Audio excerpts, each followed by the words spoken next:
Võib öelda, et minul käisid täna päkapikud. Ma sain nimelt postipaki, mille saatis mulle Marin Vallikivi ja seal paki sees oli mikroinvestori investeerimispäevik. Selline äge asi, mille Marin on valmis teinud ja tõesti seda lapates ma võin sulle öelda, et see on suurepäraselt läbimõeldud päevik, mis aitab sul investeerimisega alustada, üldse kaardistada, kus sa praegu oled, mis su investeerimisstrateegia on, kuhu sa tahad jõuda, missuguste summadeni sa tahad jõuda, kuni selleni välja isegi, et kui sa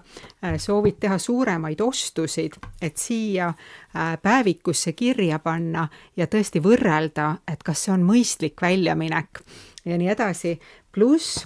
siin on veel näed ka, kuidas sa saaksid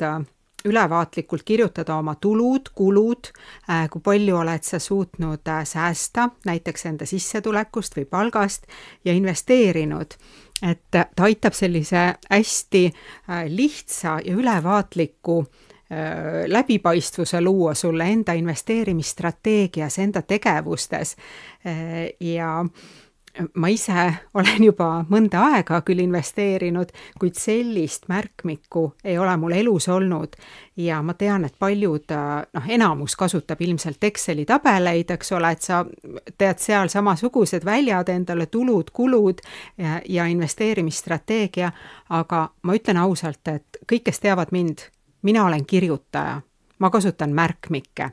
ja mulle meeldib tõesti paberi peale üles kirjutada kõike, mis on minu jaoks oluline, seda üle vaadata, jällegi neid paberilehti keerata, nii et mikroinvestori investeerimispäevik on suurepärane abimees just sellistele inimestele nagu mina, kes on kirjutajad, kes on märkmiku inimesed, et tõesti, Marin on väga ägeda asja välja mõelnud, nii et suur tänu sulle selle eest ja ma usun, et selline märkmik on abiks ka paljudele teistele. Aitäh sulle!